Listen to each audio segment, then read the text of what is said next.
જય શ્રી કૃષ્ણ મિત્રો, ચાલો આજે આપણે ગુજરાતી દાળ બનાવીએ ખટ્ટી મીઠી।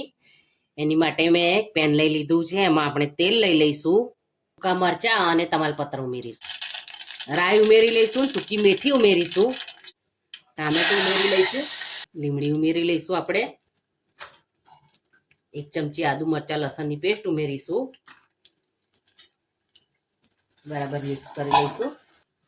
આપણે મસાલા કરી લઈશું, લાલ મરચું પાવડર ઉમેરીશું, હળદર ઉમેરીશું, ધાણા જીરું ઉમેરી લઈશું, બરાબર મિક્સ કરી લઈશું બધું।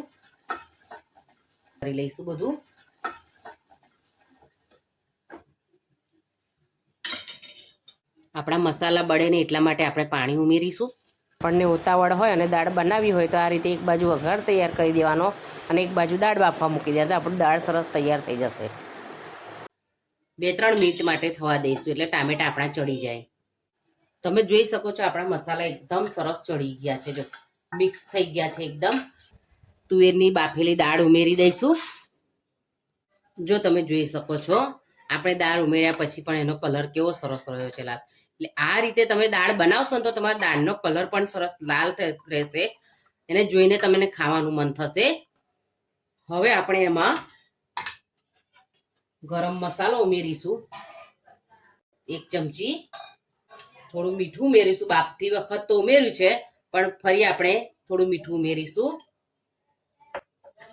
અને બરાબર મિક્સ કરી લઈશું।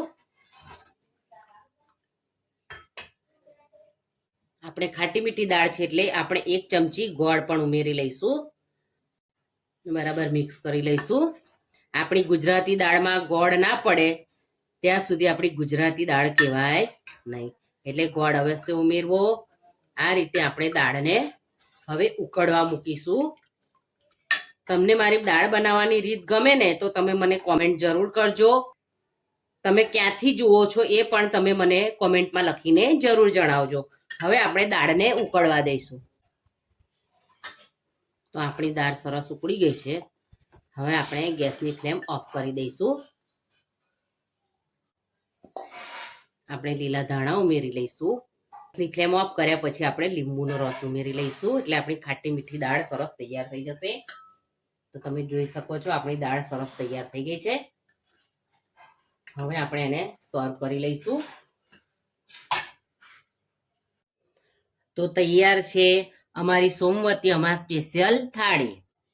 ભાત છે, ભાત ઉપર આપણે ઘી મૂકીશું, આપણે ગુજરાતી દાળ બનાવી એ પીરસી છે, અને ટીંડોળા બટાકાનું શાક છે, રોટલી છે અને ખીર બનાવી છે। અમાસના દિવસે ખીર કોણ કોણ બનાવે છે એ મને કોમેન્ટમાં લખીને જરૂર જણાવજો। સાથે મેં પાકી કેરી મૂકી છે, કાચી કેરી છે, ડુંગળીનું સલાડ છે, ટમેટા છે અને લીંબુ છે।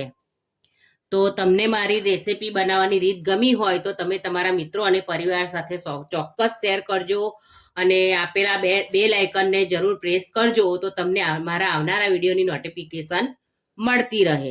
Thank you.